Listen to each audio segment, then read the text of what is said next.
open up our session this evening, so be it. All right, friends, today we welcome our dear Albita, talking about mediumship this evening. Apologies, I'm going to start coughing again. Alba, please. Hello, everyone, dear friends.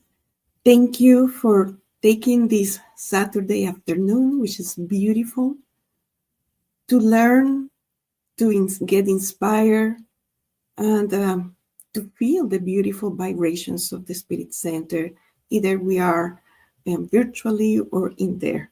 We are going to share here our presentation, so give us a couple of seconds. We are getting there. Here we are. So today the topic is certainly about mediumship, but we are not going to see the in and outs and everything about what is mediumship. We have the Medium's book to study that, but we're going just to have a glimpse of how mediumship, it is a faculty for every single human being, and it was endowed or bestowed by God to every one of us to have this communication with the spirit realm, because we know our true essence is an spirit. We are spirits in a transitory experience on planet Earth. So we need to have that connection. We need to have that line of communication with our true essence. We're going to see how mediumship is also an instrument for service, not to abuse it, but to use it for the good of ourselves and the good of others. So we're going to bring two cases of Amalia Domingo Soler. She was born and died, passed away in Spain in the 19th century, more or less, and she was a prolific pen. She wrote poems and prose, articles, you name it, all of them inside the frame of Spiritism. She was like a true light in a moment of darkness in Spain and in the Americas, where Catholicism, especially, as we're talking about Spain, was used to control the minds of people, was misused in that moment. So she brought the logic, the analysis, she brought the philosophy, she brought the scientific part of spirituality and wrote it down with all her strength. So a couple of years ago, we did a presentation about her life. So just go to the archives of the SSB and you will see it. She was famous. She has like a nickname, the Lady of the Violets, because she wrote a lot about her violets, or the chronicler of the poor, because she deserved also her life, her entire life, to serve those who are left behind in society. So saying this, the two cases that we are going to talk about today, and we forgot to put the timer. Give us a second here, because then we don't want to go over. Is the book La Luz de la Verdad, The Light of the Truth. And there are different styles of writing here. There are some articles that are very philosophic and they are confronting with a clear logic to the different people in society, especially those who were in a more comfortable place, talking about people who were wealthy, who have some sort of education, but whose life was empty, spiritually speaking, and they were abusing this social, political, financial power to put down, to look down to other people in that society. just to say that. That's why she was known to be a voice for the poor. So we're going to start with the first, no, not the first case. We're going to start with saying what's mediumship. We already mentioned that, but we would like to bring to you, probably you're not aware, and if you are, please spread the word, about this virtual self-paced course that is in the United States Spiritist Federation website, and it's called Introduction to Mediumship. So over there, they say that mediumship is a natural faculty, like intelligence, which enables one to feel and transmit the influence of spirits, and there are different levels, allowing for the interchange of communication between the physical and the spirit worlds. And there's a mechanism, there are a plethora of different types of mediumship, but today we're going to center ourselves in the writing or psychographic mediumship, that it could be, it's called mechanical, semi-mechanical, intuitive, inspired mediumship, present mediumship, and we're just saying this very quick because we are not going to go deeper there. Just, we need to know that Amalia Domingo Soler and some other mediums that we are going to mention in the stories, they all were psychographic mediums, meaning the messages that they received, it was in the writing form. And the spirit can exercise an influence in the hand of the medium, or actually can exercise an influence in the mind, etc., etc. So the manual writing is the simplest, the most convenient, and especially the most complete. Why? Because it's easy. We will have a document after the mediumistic session in which we can go back and read and see if the spirit who signed that communication, usually they say a name, actually, let's say they sign with the name of San Agustin. So in the evaluation, we read and we see if that writing is actually the words at the level of San Agustin, or is a spirit that wants to take that name, right? And that's what it says there. We can see the writing bets reveal the nature and the degree of their elevation or loneliness. They are high spirits, or they are the ones that know. Like incarnate people on planet Earth, we have all sorts of different people, right? The same in the spirit realm. Let's go to the cases, because they're long. Actually, there's pages with one case. So we are going to summarize, not enter in details. Amalia, when she writes in prose, is a lot of descriptions of the environment, the emotions of the people, even what they're wearing, their thoughts, her own reflections. But we are just going to present a simple case with no the elegance of Amalia. Now, in this case, she entitled Love, Amor, Love. And here is Mr. Luis, or Don Luis.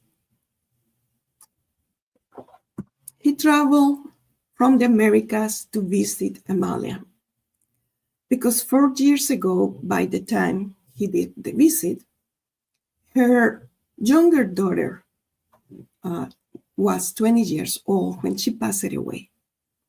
And certainly he was grieving the death of her daughter.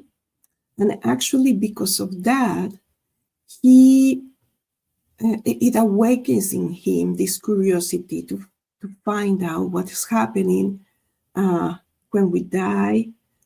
Is our loved ones are living somewhere. So he started developing this curiosity that ended up in a serious study of Spiritism.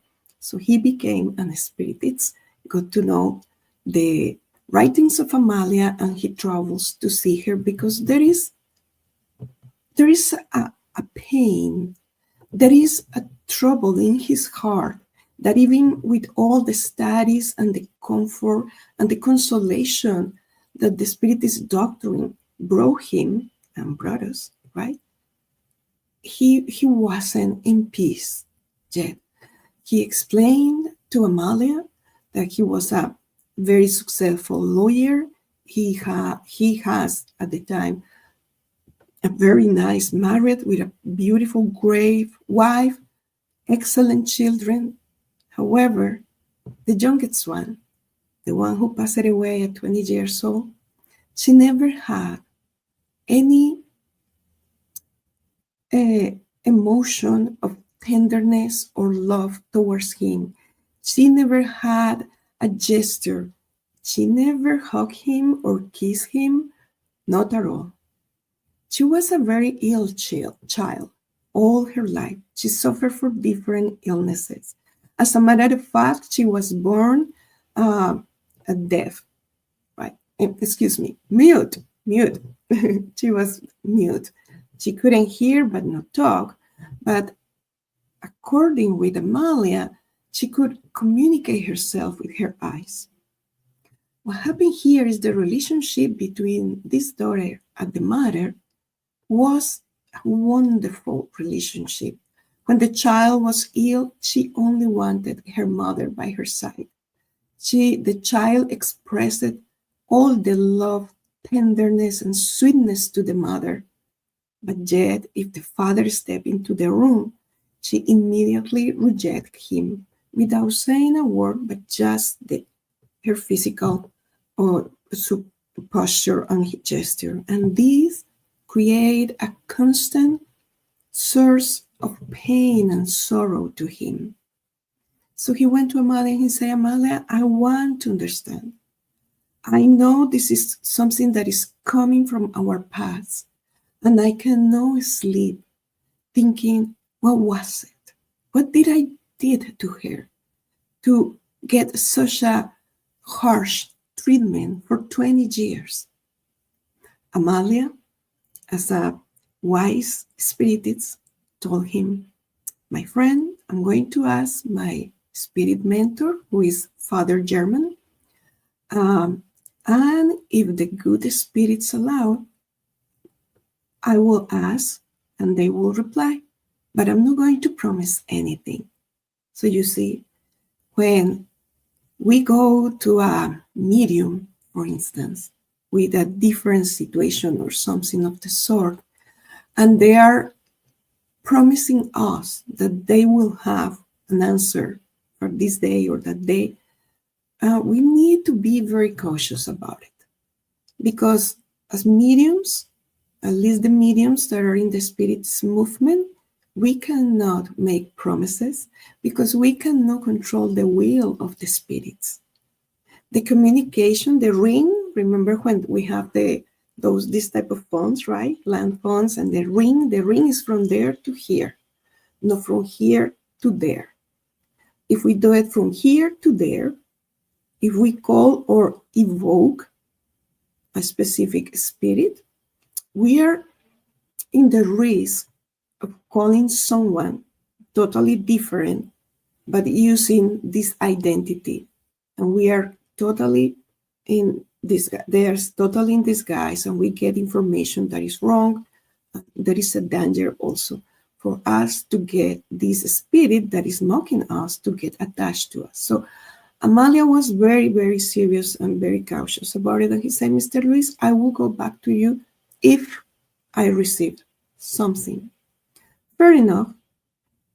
Days later, she always had this exercise in the late evening to sitting on her desk to write. And actually, when she was writing, she was exercising intuitive mediumship, meaning she's not in a trance or something like that because she was by herself without a team to support her, but by the intuition, the spirit is inspiring her, inspiring her.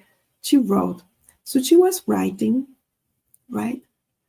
When this sweet spirit, actually the spirit of the girl, approached and say, Amalia, I'm going to tell you what happened.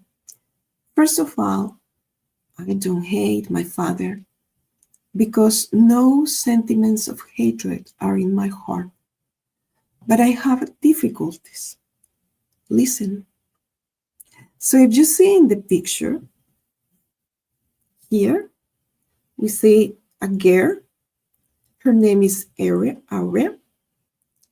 And here we have her nanny, or the lady of companion, that was always with young girls, especially when they were part of the society of the nobles. So we have Domitilla, who loves Aurea deeply, even more than her very own mother. And then we have Angel, a priest. So Aurea, well, in the present time, let us put it that way, Aurea in the present time was the mother. Angel in the present time was the daughter. And Domitilla was Mr. Luis. Here we go. All right, are you ready to see what happened? The situation was for Aurea that she was very ill. She suffered of all sorts of illnesses. And the family, they were wealthy, they were very connected with the noblemen in the time in Spain. So they spent a fortune in medicines and doctors. Nothing was working. So one recommend, why you don't take the girl, which was actually a teenager at the time, take her to the mountains because the fresh air, etc., etc. So the parents, they pack everything with all her servants, with Domitilla, and they go to the mountains. And here in this small town, in this village, is this priest, very young priest. He was very dedicated to his job, and he had a natural love for the poor. He had this natural pose, or how do you say, personality of being kind and sweet, yet firm. So everybody in the village loved him, and everybody perceived him as like a saint. Oh, Angel is truly an angel. He was called at midnight, he was called early in the morning, whatever the families or the people of the village need him, he was there, doing whatever possible to serve and to be charitable with them. So Angel welcomes the family because it's a very respectable, noble family, so he feels that is his role to do that. And through time, he started going frequently to the house in the mountains, right? And having these conversations. Remember, no TV at the time, no Game Boys, no cell phones. So people, what they do, especially in the afternoon, it is called la visita, the visitation. So you just invite people to your house, and you have coffee or tea and something to grab, and you have a conversation about something. So he started doing this, and very naturally, Aurea started feeling much better there. And Angel decided to accompany her to hike the different mountains, to go to the forest, to go to the river. And they were enjoying these excursions to Mother Nature. And Angel was thinking that he was doing good to her in accompanying her in these excursions, these trips, because everybody was noticing how Aurea was becoming strong and strong. We need to keep in mind, they weren't alone. Domitilla, she was only a few steps behind. You just Google, or you just watch movies about the 18th century, and you will see these ladies, these companions, taking care of their señoritas, nieces. So always Domitilla. Then it happened like 4 months after, 5 months after, the parents of Aurea needed to go back to the capital, to take care of their businesses, and Aurea refused to go. And because she was the spoiled baby of their family, they say, okay, you stay with Domitilla and some other servants. And the parents, being very religious. Religiosity that was very in the line of fanaticism. Recommend to Angel, please take care of Oria. Domitilla, she had pretty much the same values of the parents. And according to Amalia and the spirit who was narrating this, Domitilla was truly a religious fanatic in the sense like she saw priests of the church like saints, like they weren't from this world, like they weren't humans or men, as well as the nuns, like they were angels in this world, etc., etc. So one day, Oria and Angel, they want to go to the hiking in the mountains. And Domitilla says, oh no, that's too much for me. I'm going to get tired. I'm old. I'm not going. You go. And up they go. And they have conversations about anything and everything. And they knew that they love each other with sweetness and tenderness. But that this love, they knew this love was far and beyond their human form. They have never expressed their affection to one another. It was like sublime love. They knew they were together for long, long time, more than 6 months, right? For years, for centuries. And they didn't have any bad intention to one another. Just they wanted to be together and enjoy their company and the conversation, pretty much. So they got exhausted, or she got exhausted. She said, I need to rest. They sit under a huge tree. And for the very first time, they expressed something. They embraced one another and they fell asleep. Domitilla, noticing that night was coming, she got concerned. She asked some neighbors, I need to go and seek for Oria. What is something happened to her? I'm responsible for her. Please help me. And up they go. And Domitilla was leading the group. So when she found them, they were sleeping. And Domitilla, she felt that the scene of the teenage girl with the very young priest embracing one another, it was the worst scene that she couldn't see. It burns her eyes. It clouds her mind. And she felt this terrible rage that out of her mouth goes all these improper words towards Angel. And obviously they wake up, and because of the impression of such a terrible rage and the words that are so strong, and we know their energy, they can truly hurt you. Oria has a shock and she gets mute. Anyways, they go down. Everybody was blaming the priest. He decided to leave the village. A couple of days after, his heart was broken because he truly loved his community and he truly loved Oria. He wanted to continue being a priest in some other towns, some other villages, but the power that Oria's father had incurred, he talked with the whatever ecclesiastical authority and accused him of abusing her daughter. So therefore, Angel's career as a priest was done.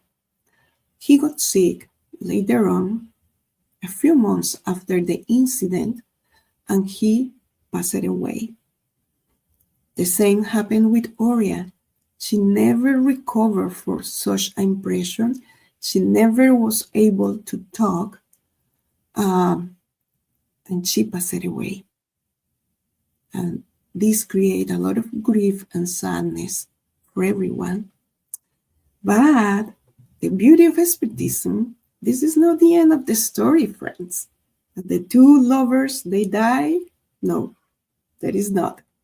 They reencounter in the spirit realm. Haha. And they realized what happened there, right, in their reincarnation, and especially Angel. He felt guilty because he was embracing Aurea, and he felt guilty because he said, I was the cause of your muteness and I was the cause of your death. So I pray to God that in our next reincarnation, God allows us to go together, but God allow me to be mute. Let us rewind again. Angel was the sweet daughter of Mr. Luis. Aurea was the kind wife for Mr. Luis and the kind mother, right? And Domitilia, who was Domitilia? Now we got lost. Aurea, the mom, and Domitilia was Mr. Luis, right? So what happened is, and then the spirit tells Amalia, the spirit of Aurea, the daughter of Angel, he said, I never hate my father, Mr. Luis, but it was hard for me to have a sentiment of tenderness and love because Mr. Luis, former Domitilia, she caused all this pain and all this distress and all this tragedy to both of them. Angel forgave Domitilia or Mr. Luis, but also he understood, and Amalia is telling us in this narration, that when we forgive, forgiveness is a process, friends. Forgiveness is a process in which we enter like in peace with ourselves, but all of a sudden we are not going to embrace our enemy and say, I love you. And this is actually in the gospel according to Spiritism, love your enemies. And the spirits say there, it's not like you're going to say, oh, I forgive you for all the hurt and bad things that you did to me. Come here and hug you, you're my friend. No, because that will be like imposing sentiments, emotions in ourselves. We need to truly take the root of that initial hatred, the root of that selfishness, whatever it is, to forgive, and then we give space in ourselves to start building new emotions. And it's in this way that this psychograph message brought so much enlightenment to Mr. Luis. At the point that in the communication, Angel, who was the daughter, right, say, Mr. Luis, continue doing what you're doing because you are doing it well. Don't feel bad. We will reencounter here in the spirit realm when the times come. Because Mr. Luis, as we mentioned before, he was feeling guilty and he was feeling defeated. So what mediumship brought here, this psychographic message, it brought understanding, it brought peace, but moreover, the reasoning that Mr. Luis, he said it must be a cause in previous reincarnations. So I need to understand. When he understood and Amalia communicated this to him, he felt in peace. And he said, I can continue with my life and going on because I know what I did and I know what I am enduring here. And I know that I'm going to be successful in my next reincarnation. Here's the first story, friends. We're going to the second. Let's see. This story, the title is Julia or Julia, And we have here the main characters, Julia and Alvaro. What happened here? We're thinking, oh, Alvaro is a good friend of Amalia. Alvaro is a doctor in medicine and is very successful. And although Alvaro is also a spiritist, he is very close to his 80s. This is not a current picture of him. It's for the story. So he's very close to his 80s, and he has this doubt in his mind. He has this distress in his soul. He needs Amalia to help him through her mediumship to comfort him. So Amalia goes to Mr. Alvaro's house. They sit, and he starts saying, Amalia, I need your help, and here is my story. No one in my family knows this story. I kept this here in my heart for years. But now that I feel that I'm very close to my moment of discarnation, I would like to know, when I discarnate, if I am going to find among the people who is going to receive me this angel, this beautiful woman that I love and that I still love. Again, Amalia say, okay, Mr. Alvaro, tell me your story, but I'm not going to promise you anything. Alvaro went back in time. This is in his current reincarnation as Alvaro. He went back and he was a teenage. And during the summer vacation, his parents used to send him to a relative's castle, actually.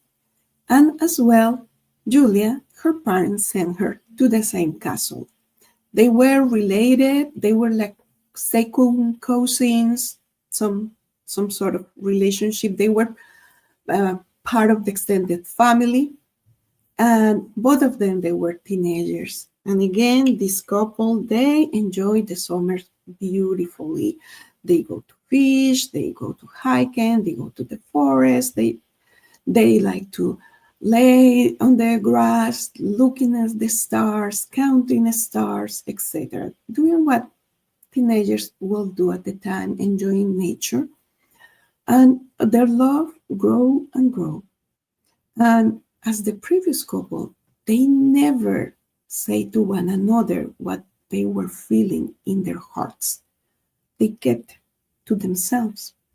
And one of those nights that they were laying down on the grass, counting the stars, Alvaro asked Julia and say, hey, Julia, how life will be in that specific star? It is so bright and beautiful. Imagine how blissful our lives will be if both of us, we were there. And at the time when he was a teenager, he wasn't a spiritist. This is an intuition that he's bringing from previous reincarnations.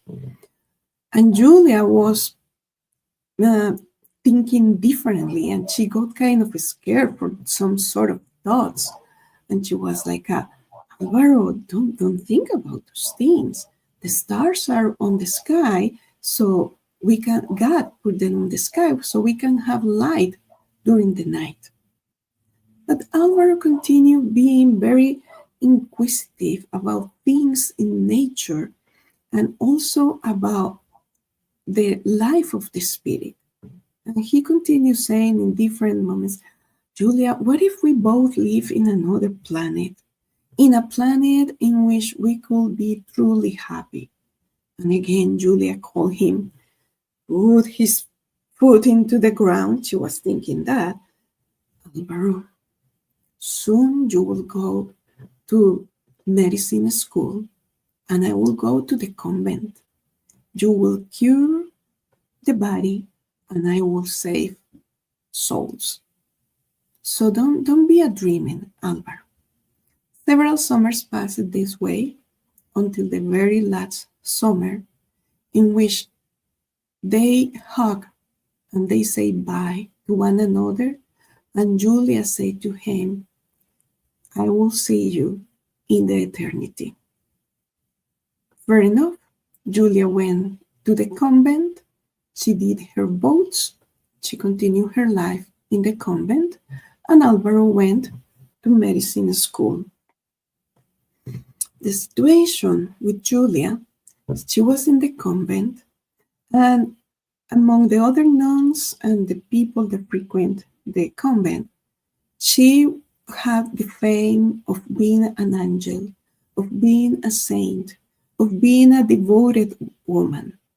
However, Julia, in her inside, she wasn't feeling that way. We're going to put a pause here in the story, because then it comes an important situation here. And I go ahead without putting the pause. The way Amalia got to know the story of Julia, right? She already heard from Alvaro, and Alvaro doesn't know anything about Julia. So let us put a pause and rewind. So Amalia left Alvaro's house, and she's thinking in the story, and she felt the presence of a spirit, but she said, no, this is my imagination and mystifying, or in other words, are creating myself this type of thoughts like a spirit is with me. Even though Amalia, instead of going to her house, she goes to a friend that she's a medium also, and she's a psychographic medium. Amalia says, this happened to me, Alvaro, Julia, and I don't know, feeling that the spirit is here. So they both pray and concentrate, and through the psychography of Amalia's friend, they receive a very short message saying, yes, certainly, this is certainly Julia, but Julia cannot communicate directly to you because she lives in a different realm and different high evolved sphere that she's not able, she's won't come very close to planet Earth.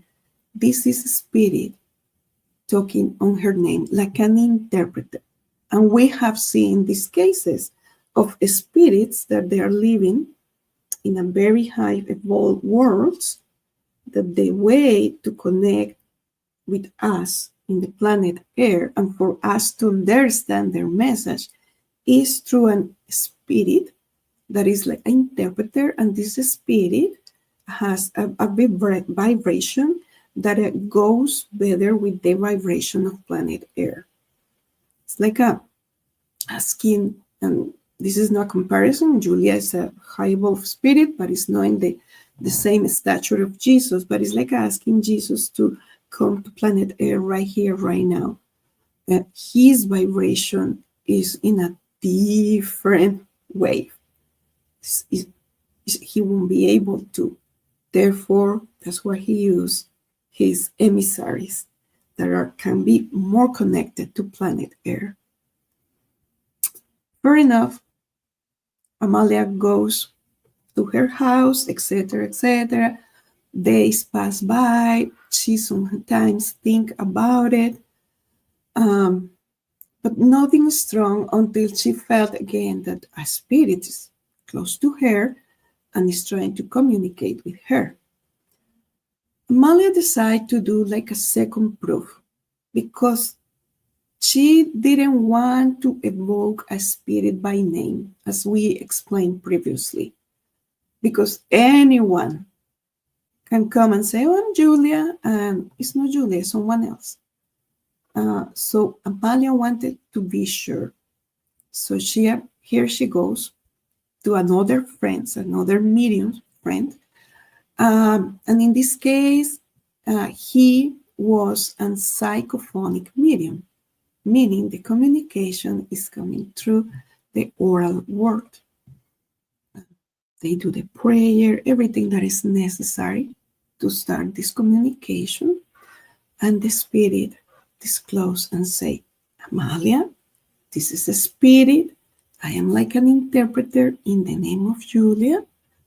When you are ready I will come to you and tell you what happened. So with these two filters that Amalia did with the other two mediums, she felt more at ease. And one of those afternoons in which she had the discipline to sit every afternoon at the same time and write for 4 or 5 hours consecutive, not stopping, with pen, with a feather, just imagine, she felt the spirit. And that's the way they identify the spirit, no name, that spirit. The spirit narrates what happened with Julia when she entered the convent.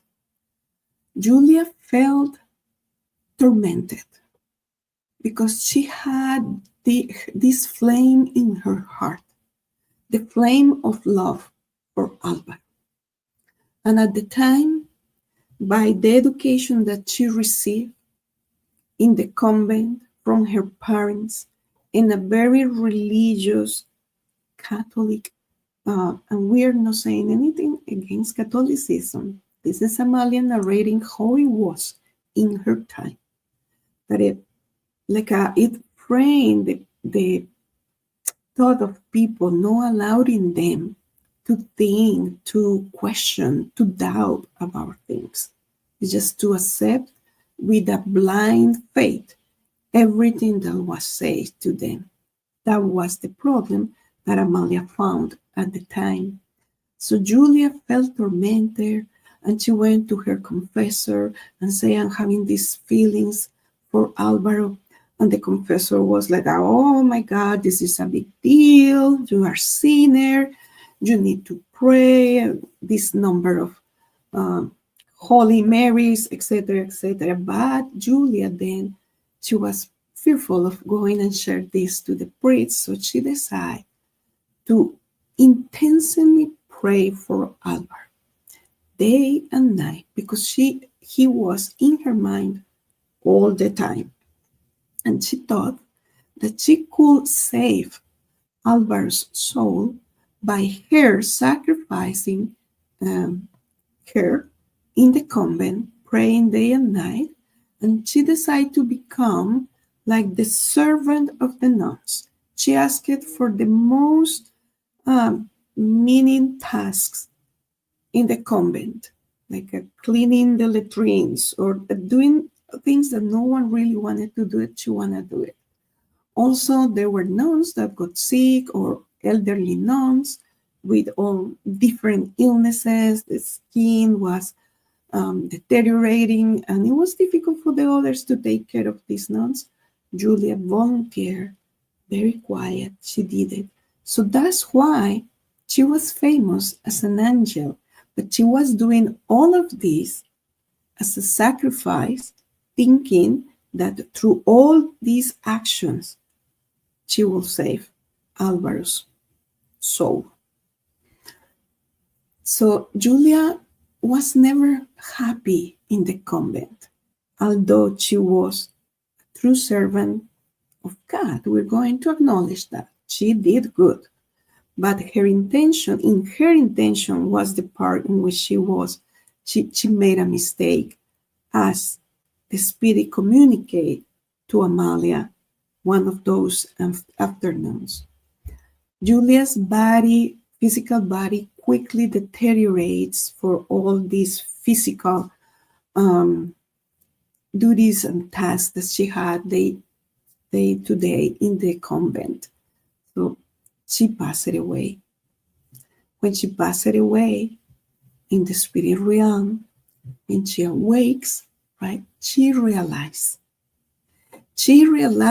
that the mistake she made was not being with Alvaro. She realized that her goal for that reincarnation was certainly to be near Alvaro. She definitely is a more evolved spirit than Alvaro, that she needed to be by his side, encouraging him, loving him, having a family, and creating such a peaceful and loving environment for Alvaro's souls get more sensible and more spiritual. So Julia, from the beyond, she felt this regret, and she never stopped loving Alvaro. Even from the world in she was living, she sent these rays of light, embracing Alvaro all the time. And that is something that Alvaro told to Amalia. He said, Amalia, I feel like she never abandoned me. When she went to the convent, and now that I know that she passed away many years ago. So then when Amalia was writing Julia's account, Amalia asked with her mind the question that Alvaro asked. And it's like, when Alvaro passed away, are you going to be there for him? And Julia, as an evolved spirit, said, I cannot promise that, because we cannot reveal the future to humans. If we reveal the future to humans, we are transgressing. We are not allowing them to exercise their free will. So, was Alvaro's question answered? Certainly it was. Certainly it was, in the sense that Julia said, I'm sending my love constantly to him. Is he going to see her when he discarnates? We don't know. But we know that eventually, because when two spirits, they love each other, this love transcends the time, transcends reincarnation, transcends everything.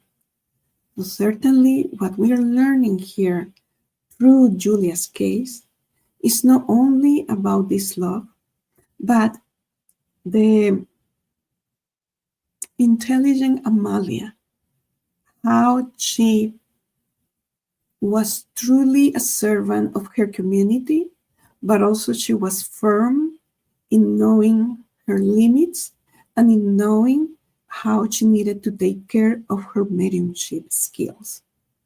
It's like she wasn't replying to everyone, oh yes, I'm going to ask the spirits, don't worry, I'm going to bring you some answers to your concern. No. And she was very, how do we say, like she used a lot of her reason and her logic by going to other colleagues, if we can say that, and finding that this spirit was truly the spirit of Julia, or someone that is communicating in her name. And allowed to see our notes about the conclusion of that Amalia wrote at the very end of Julia's case.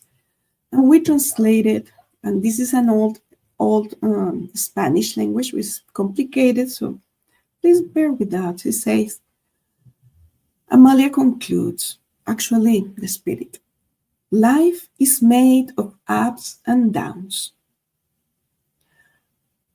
Ups and downs. Life is made also of mistakes and successes.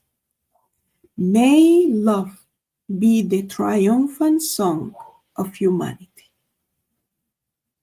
Life is made of ups and downs, of mistakes and successes. May love be the triumphant song of humanity. And with these words,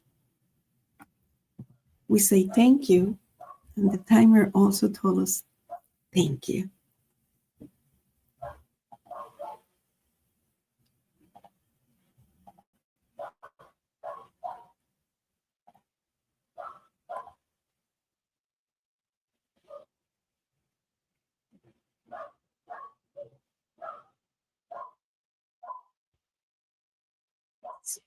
I think we're going now to questions or comments, right?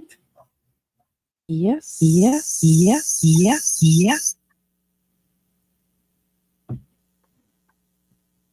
Okay. Yes, we will be going to questions. A little bit of an echo. So, Albita, what different types of mediumship services are typically offered? Examples being given: individual readings, group sittings, platform demonstrations.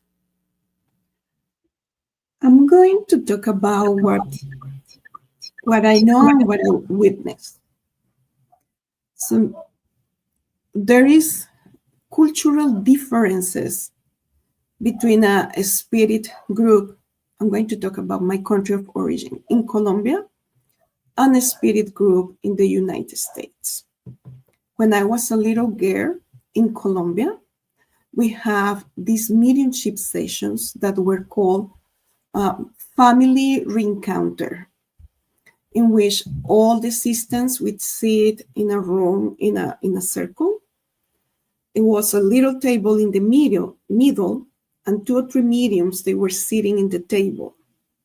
And we all pray, we all come to a peaceful environment, and then through the different mediums, discarnated family members of the attendants in the room, they came and they express their emotions, so they express I'm okay, etc., etc. So this is like a group sitting that I haven't seen here in the United States, and I think it has to be also, as we say, cultural. Latin American, we have societies that are community oriented. In the United States, some countries in Europe are more individual oriented, and we're talking about culture. Here in the United States, when we go to a spirit center and we have a mediumship session, in the mediumship session only sits there in that table, in that room, people who already study spiritism, and also people that have a serious commitment.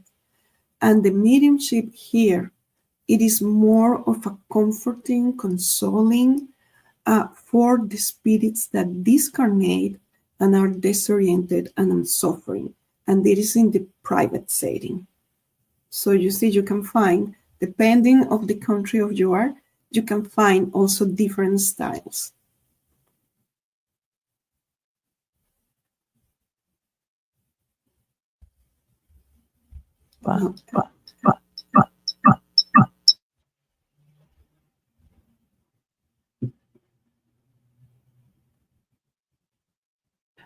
Daniel, you have a question? Yes. Hey, Alba. Thank you for your presentation. I love those 2 cases. My question is, can you explain to someone that is not spiritist? I know we already gave an example of the type of service, the type of meetings that happens, depends of, you talk about Colombia here, but in a spirit center per se, can you share a little bit about the nature of these meetings?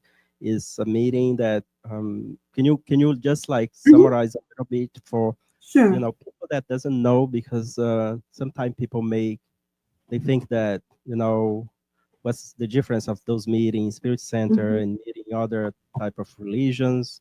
We know that there is a lot of other religion that have those mediumship service.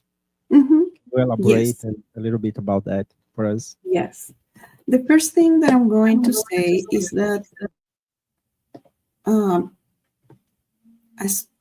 true spiritist center, right, is called a spiritist center, not because of the lectures and other services, passes, etc., but because of the mediumship meeting. So once a week, the group of people that I already mentioned, that they study spiritism, they're serious about their commitment, they wash their actions, their thoughts, their words outside of the spirit center through the week. We are not saints. We are people that are trying to be vigilant about what we do and about the company that we have. So this mediumship meeting is private. It's not open for the public. Why? because we are manipulating here some energies and some vibrations that could cause damage to someone that is not trained. Let's say that a good friend of us is a brain surgeon, and he invited us to be in the surgical room for one of his surgeries, and he is going to ask us to help him.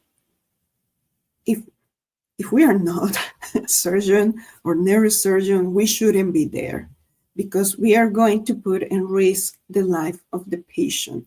So this comparison serves from here, from the incarnate plane to the discarnate plane, and vice versa. We are influencing one another, and if we don't practice the aseptic methods that we have, we can damage ourselves. What it will be a damage of going to a mediumistic meeting without being prepared.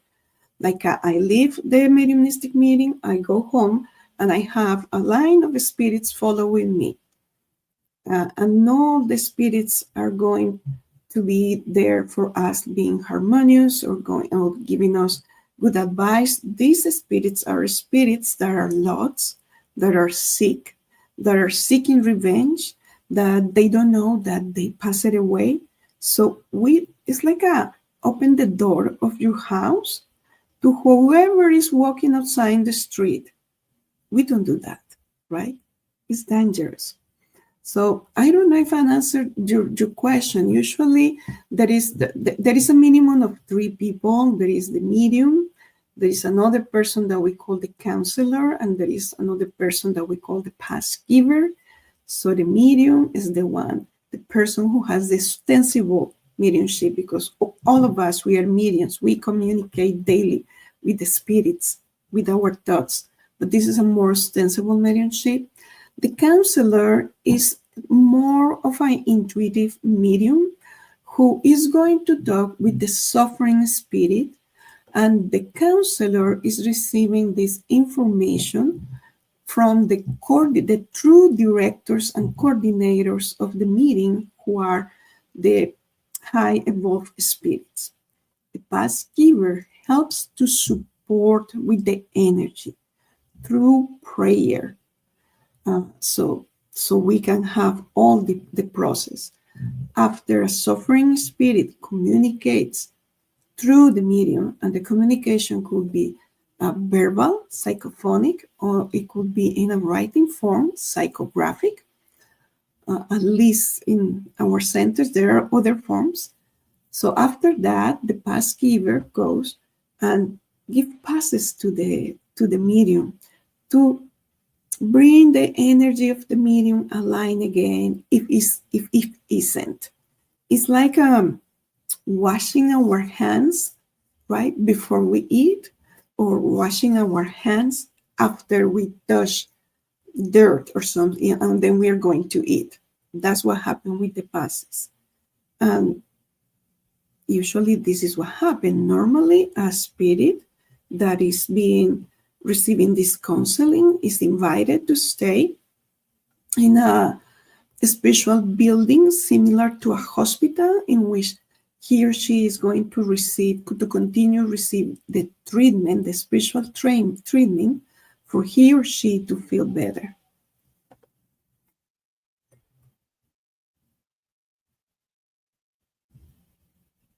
Do we have any questions or comments? Okay, here we go. Hello, are you doing readings? And I think we can share that. No, we do not do readings. No, Deja. Thank you for your questions, but we don't. If the information comes from a spirit, how was it filtered and interpreted through the medium's own consciousness, biases, and beliefs?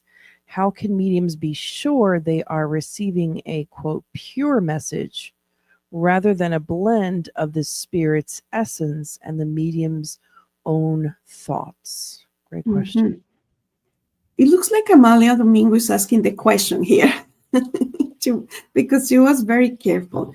So for the first question about the information, how the medium knows that this, and the people in the room knows that this information is coming from a spirit, and not for the medium own biases, right? And we call this, correct me, Kirsten, is mystification. That's the name. When a medium, instead of communicating a spirit, Yes, it's actually communicating his or her own ideas. So, for instance, if you are a psychographic medium and are a mechanical medium, meaning that the spirit exercises the influence, let's say, in the pencil.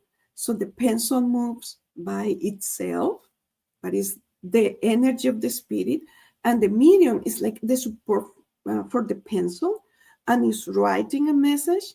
At that moment, the medium doesn't have any idea about the message that is being written. Just at the end, when they do evaluation, they can read the message. There is the semi-mechanical medium, which is, again, the spirit exercise influence in the hand of the medium or in the pencil, the pen, and is writing, and the medium has like an idea of what is being writing there. And the medium knows that whoever is the idea, the concept, is not his or her. It's something that probably never occurs to him or her before. And the same happened with the intuitive mediums, inspired mediums. When, let's say, if all of a sudden in a mediumistic meeting, you have this idea about physics or quantum mechanics, I don't know, things that you don't know, you know that you don't know. You know that in this reincarnation, you don't know. And that the files that we have or learnings from previous reincarnations, they're in a zip file. They are compressed there. We don't have access to those. So that's the way how we can say, that's not my thought. That is not my idea. Or sometimes there come spirits that they are truly, their minds are, or their concepts or their philosophy, they are truly as opposite as the spirit. And sometimes when you are a medium and you're communicating certain spirits, sometimes you feel uncomfortable. Like, oh my God, really? You're saying or thinking this? But we don't supposed to judge because we are there to serve and to help. I think I answer. However, there is something. There is always will be a little trace of the medium's personality. It's impossible because we are humans. We are no machines, right? So it will be always like a little trace on the style of the medium, but it's not the medium communicating the ideas.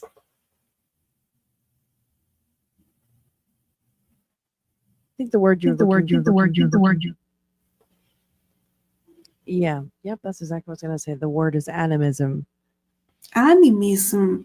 You know what? I'm sorry. I want to clarify to the audience because I was reading here from Nano. Kirsten, sorry, I wanted to clarify about the animism. Hi, Alba. Hi. Hi, looking stunning. Great to see you. The same. What kind of form we can receive message from spiritists? What kind of form? What? Is this gonna be?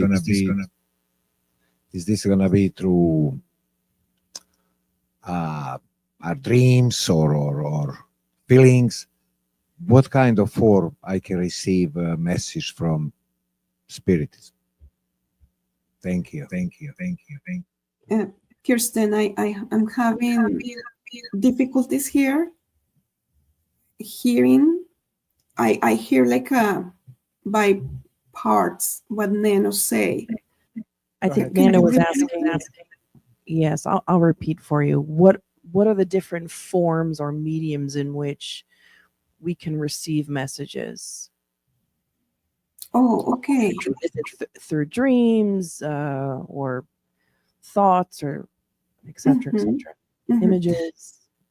Neno, if we are talking about our day-to-day life, as we mentioned before, we have this almost constant communication with the spirits when we are by ourselves driving and we are thinking, well, when I get home, I'm going to do this, this, and that. This we are not saying that only to ourselves. Usually there are spirits around us. And it's not to get scared about it. We always have the company of our good mentors and also spirits that are like minded, meaning that they appreciate the same things that I appreciate, that they enjoy the same things that I enjoy. That in my case, I like to read and I like to watch movies that are enlightening, so I will have spirits around me. And this is a conversation mind to mind. So when we are driving and thinking, and what do we need to do after when we get home, whatever, and all of a sudden it comes to us a thought that we identify and say, hey, oh, that's not me, that's not me. So then we can identify it's a communication from the spirit. We also get inspiration, and in the most mundane things. For instance, we are going to work and we are late. And then we're driving and it's such a terrible traffic. So, we saw Wise and Wise is sending us to another route. And all of a sudden we feel like you need to stay here in this highway. Don't go to the other, to whatever Wise is telling you to go. That's an inspiration. And it's telling us that if we stay there, we are going to avoid a danger or something that is going to happen to us. So we endure the traffic and being late because somehow this way we are being protected for something that it doesn't supposed to happen to us. Through dreams, yes, it's very common, especially when we dream with our loved ones that already passed away. It's very likely that we are being reunited with them. We are interchanging, having a conversation, we are visiting them, and usually they have messages of comfort and enlightenment if they are already in a state in which they feel in peace. Or sometimes we receive this communication in a dream, our loved one. We wake up with this concern about our loved one. So basically what we do is we pray. We pray because they are not yet ready to continue with the new phase in life. So we pray for them. I think that's all that I'm thinking now.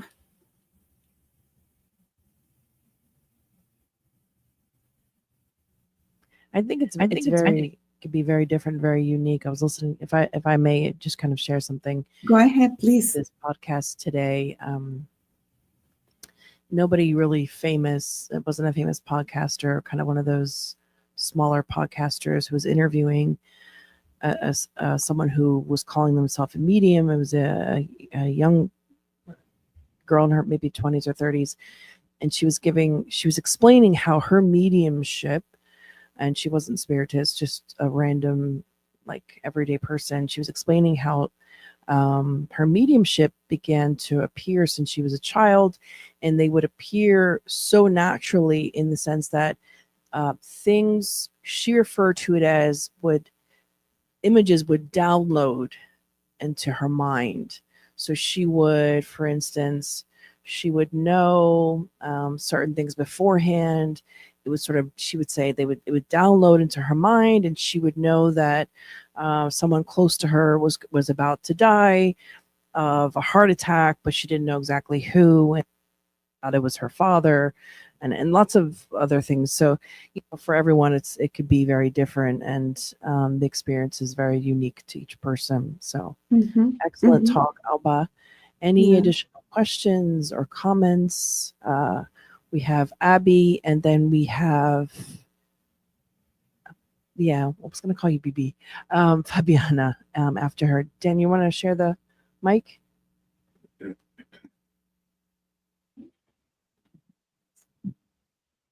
Hi, Albita. Hey, Abby, a big hug to you, my friend. So my question is, for the different scenarios that you explained, can, in one situation, can the story continue as far as not just that situation? Let's say Alvaro and Julia had the one situation. So in their reincarnation, can that continue at that same time with somebody else? Can there be another scenario after, like what you explained?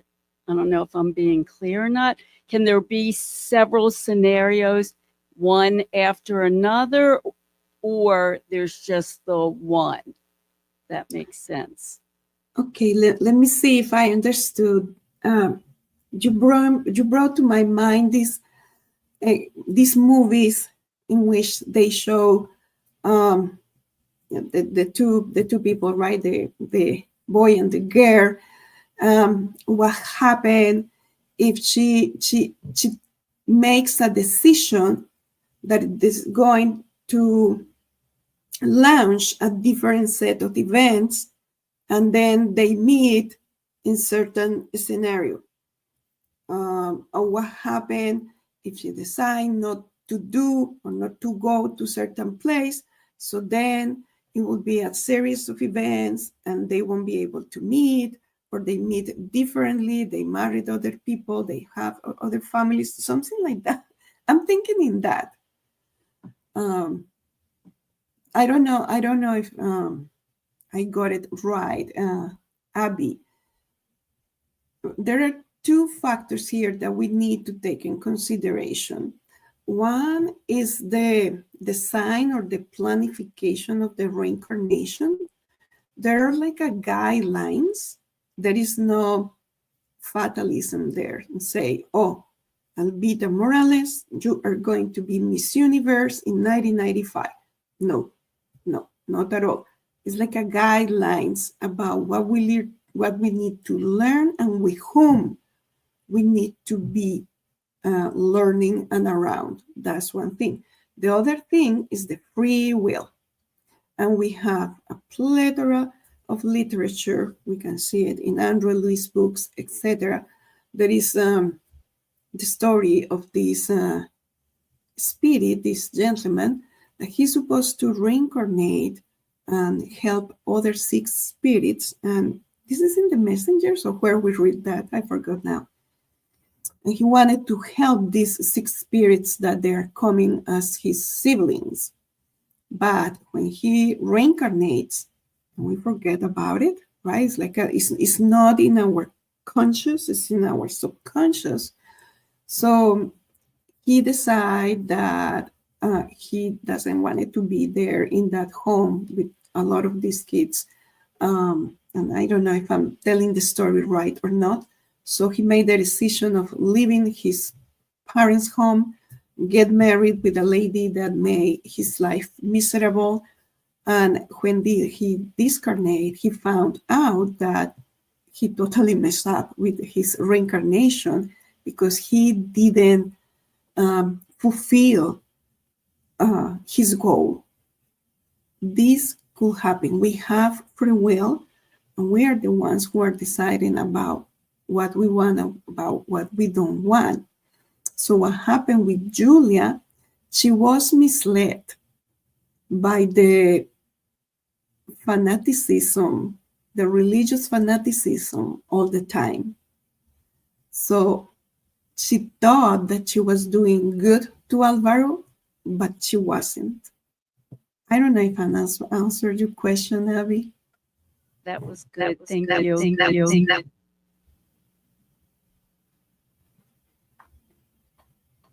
Hi, Alba. Hi, Alba. Hi, Alba. Hi, Alba. Hi, Alba. Hey, Fabi. Yeah, no, thank you. This was a great, just being able like to bring two stories so complex. So appreciate your time to share with us those stories. So my question goes along with what Abby was saying. Also Julia and Alvaro. And I had that same idea that you're talking about. Okay, there is a plan for two people to meet and they're going to get married. But then we have the free will, which happened to Julia, and then she went to to be a nun. So that didn't happen. So I think what I'm trying to say here is, I know like looking from like psychologists, like group meetings, therapy, people do group therapy because we have similarities, things that we need to learn as individuals. So, and I feel, I don't know if the book explains that way, but from psychology, point of view, if you, like there are things we need to learn. And maybe if we have a free will and don't decide to marry this person, but later on we marry another person, we may still learn those things that we need to learn, because the idea is like we're very similar to the things we need to learn, like forgiveness, love. And if we go in a group therapy, when you hear someone talking about their stories, we identify so much and we learn from one another. So I feel that like it may not have been, the reincarnation plan because we have free will, but somehow we still don't lose that incarnation because we still are with others and we're still learning those lessons, which is very similar, I think. But I don't know if that's something that you could comment on. That was my feeling. And also, was there anything in the book saying about that? I don't know. Thank you. Absolutely. One of the things that surprised me, Fabi, when I was reading this for the first time, is like after Julia, through the spirit, narrates her story and how repentant she was, etc., and then Amalia describes that Julia is in a different spiritual level that is hard for her to communicate with the planet Earth, put it that way. I was saying like, what happened? Because she kind of missed it this way, but now she's there. The situation is not a single reincarnation. It is a waste of time. And we got this providential idea in a recent mediumship meeting that we have at the Spirit Center. A spirit was very melancholic and suffering and regret. He had a lot of regret about his reincarnation. He identified himself as the loser. Oh, here I am. Here's the loser. Normally we ask for names, like any normal person. So what's your name? Let me introduce you to this and that. He said, I'm a loser. I'm the loser. So the spirit who is providing counseling to him through the incarnate counselor say there is no such a waste of reincarnation, because God provides us with opportunities. Even if our free will is taking us to a different direction, we are learning something, or we are learning not to do that again, or we are learning new things. So going back to Julia's case, although she was being so humble and charitable and sweet with her very own nuns and friends, her intention was to do all of this for Alvaro, to save him. However, she did it selfishly. She truly served the nuns, and she truly gave them all her love and all her tenderness. So this, let us say, she gained points, to put it that way, in her reincarnation as a Julia. So you are right, Fabi. All of us, no matter what are the decisions that we take, the grace of God is so great that even though in the most miserable reincarnation that we could have, we are learning and we are doing something useful for ourselves.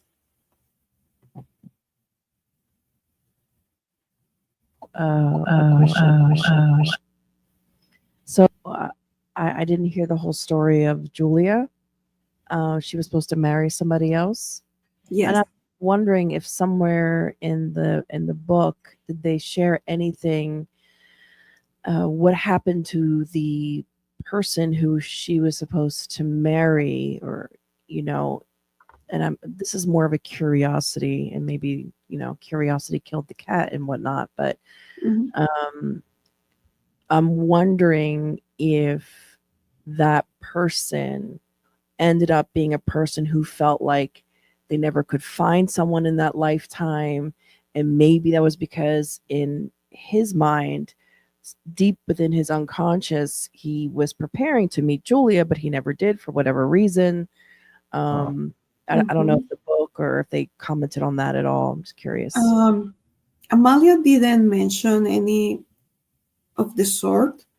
It seems like Alvaro was very content with his wife, of the children of that current reincarnation.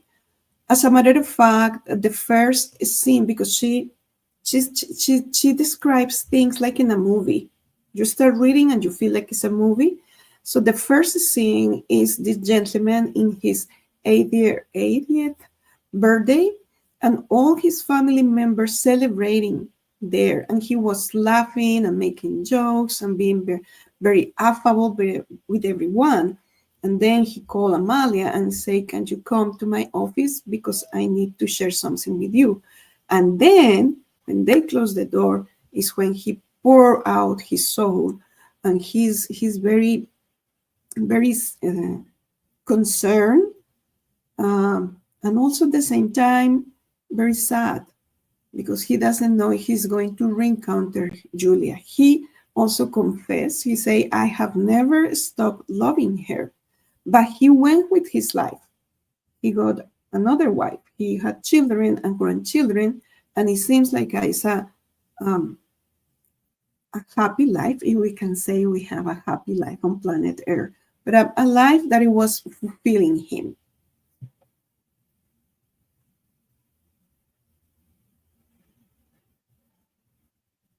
That's great. And Alba, can you share the name and title of the book again? Yes, unfortunately, it's not in English. It's the Light of the Truth, and it's a series of books calling the light. So it's the light of the truth, the light of la luz de la verdad, la luz, the light of the reason. There are like 4 or 5 of these, and they are with stories, and they are with reflections also, and letters that she wrote to other people. It's a fantastic collection. Give other talks. You have to come back and give other talks based on maybe the other books in the collection, because it's fantastic. I will. All right. I think that concludes. I think we don't have any other questions or comments, right? And because of time as well, Alba, thank you so much. Thank you all who are here today. Those of you who are watching, we're going to finalize with our ending prayer, and then we will transition over to our moment of visualization and spiritual passes as well. Alba, would you like to do the final prayer for us here? Since you're our Yes. special guest. See. We invite all of you to readjust in your seats, to feel comfortable yet attentive. We invite you to close your eyes and to feel the love and care of the spirits, mentors, and benefactors at the Spirit Society of Baltimore, in your home if you're watching us from home, or whatever place you are in right now. We have the embrace of the light, always being guided, inspired by good mentors, by spirits, by people that truly love us. They want our happiness. They want our growth. They want our evolution. So we open up our hearts to receive through our very own mediumship their intuition and their inspiration. And we give thanks. Give it thanks to the Creator, to the divine intelligence, from providing us this space and this moment of learning together, but also for giving us the chance of this current reincarnation that so far is the best reincarnation ever that we had.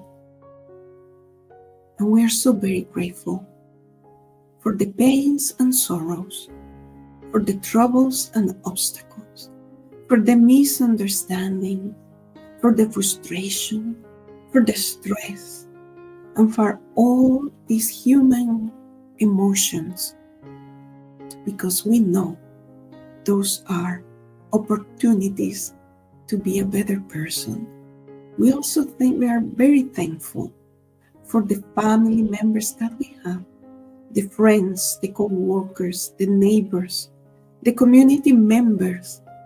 We are not randomly placed in any place. There is a greater and divine and loving mind that are placing us in the proper place with the proper people in the appropriate circumstances for us to be successful. And we thank you, Father. We thank you, Mother God. Continue inspiring us and guide us today and always. And so be it.